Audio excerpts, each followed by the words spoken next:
Hello and welcome to Unit 5. Please keep in mind for EDSE 510 that Unit 5 is a 2-week unit. So keep an eye on the course schedule to be really clear on dates. We've not had a 2-week unit yet. We've been used to units running from Monday to Sunday at midnight. So you'll see here on Unit 5, as well as a few units below, there is information here regarding the fact that the unit is 2 weeks long. There'll be dates here. And then, as usual in the schedule, our subject for the unit, the assigned reading, and anything that will be due. So during this Unit 5, we will not have a discussion either. Instead, our focus will be on both the content provided within the module and wrapping up the interview assignment. So you can see here that this assignment for the interview is a significant point total. It's very important that we give time and effort and consideration and reflection to this. And that's why we've left this full 2-week unit to really focus in on that interview assignment, which will be due on the final Sunday of Unit 5 at 11:59 p.m. So there will be 2 Sundays in the unit, and the last one will be the time that that's due, and then we'll be into Unit 6, which is a 1-week unit. Taking a look here, Unit 5, you can see that we've got this 2-week unit also indicated on that title page. See, we've got the assigned reading listed here as well, no discussion board, and keep in mind that the You Be the Judge assignment is coming up, and it will be due in Unit 6, which is the next unit after this 2-week unit, as well as the ESSA assignment. So it never hurts to be working ahead. That's another great way to use the time that you have in some of these lengthier units. It's just to work ahead on assignments, which can all be accessed here in Canvas. You'll see there are many different documents and resources for you. Self-determination is something very important that we can take a look at here. It's a skill that students must be taught explicitly. And to define self-determination, we're really thinking about students choosing their own paths and deciding what they want to do and how and when they want to do it. Being empowered to advocate for themselves and really create the kind of life, both in school and post-secondarily, that they desire based on their interest areas and passions and independence. So that's a very, very important topic in transition planning with IEPs, regardless of what the disability may be or the ability level or the trajectory for the student. Self-determination is very important. So you'll see here we have a couple different websites and resources. Do take the time to look over these, learn a little bit more about self-determination. We can start teaching and supporting the development of self-determination skills even at a very, very young age. So keep in mind, this is not just for high school. This is not just for a transition program, but it begins much earlier. See additional reading options, many different choices available on these websites for you to peruse over the next 2 weeks.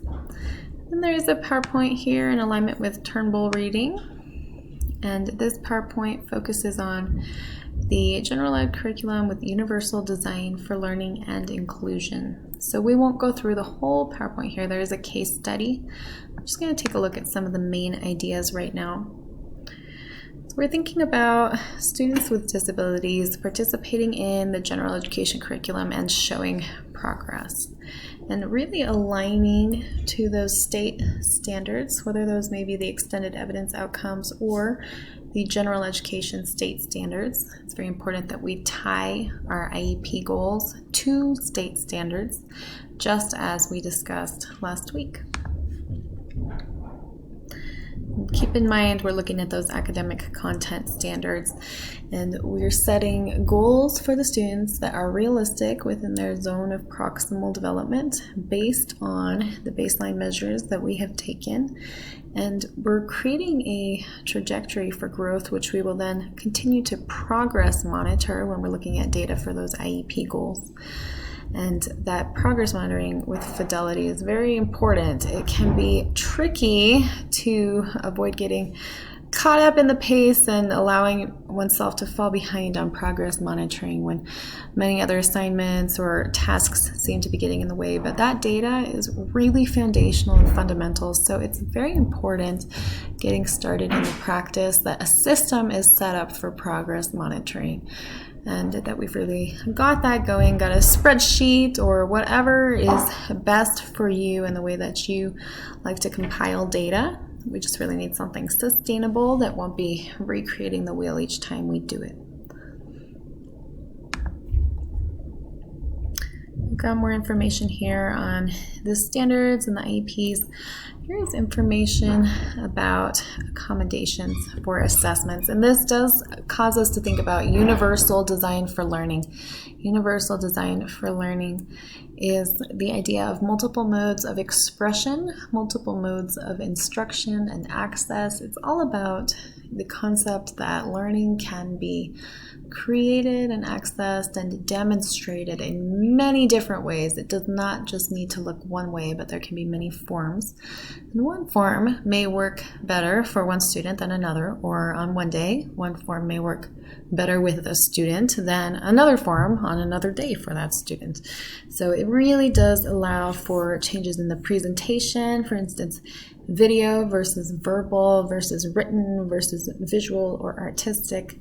Changes in the response, option for verbal response, option for written or drawn response, option for presentation via a video that the student could create, many different choices, changes in timing and setting, and those could be accommodations such as extended time for submissions, small group setting, alternate work environment to avoid distraction, reduce anxiety, things of that nature.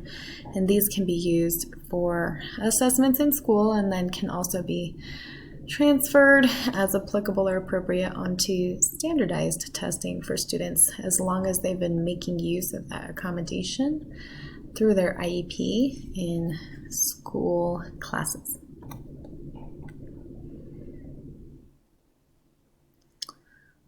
And there's more information here about assessment. So it's just important that we all take a look at these. Supporting progress. Here's information on UDL, or Universal Design for Learning, just as we'd taken a look at a couple slides ago, talking about options for the way that the curriculum is presented or represented, or how students can respond to it. So there are a few examples here. Much more information in this little visual. It's very helpful to help us understand through examples how are we helping students to access modifications and adjustments as necessary. This classroom ecology topic is very important and something that we often don't even think about because we make the assumption that this is how a classroom looks, this is how a classroom is set up, and in reality, research indicates that it's very important to have different options, and these can really make a difference for students, either in a positive or a negative way, depending on what kind of structure we have in place. So please do take a look at that visual. Once again, here we are with the UDL, Universal Design for Learning. Flexibility with presentation, the way that we instruct, what kinds of materials we may use, and then evaluating student knowledge and what ways they may be able to demonstrate the mastery of the content. Those are some of the ideas in the PowerPoint, and you can feel free to look through this whole presentation here. More information for you. Options. Significant support needs. There is one about free appropriate public education and electives and LRE on the tab right before this. That's a great article to look at. But finally, we're going to review the interview assignment. This is what is due for us. The most important note I would make, although there are many, and that's all included here in great detail, is to please do just make sure that we hit on the main parts of the prompt here. This is the backbone of our interview assignment. So in your reflective paper, please address, as well as in your questions, what does the interviewee know or feel, or what perspective or stance does that person have about the legal, cultural, ethical, and learning differences that present themselves or exist within special education and practice? So we want to hit on that legal, cultural, on the ethical, and also just on learning differences in general. So please do keep those 4 areas in mind. It's really important that we hit on those.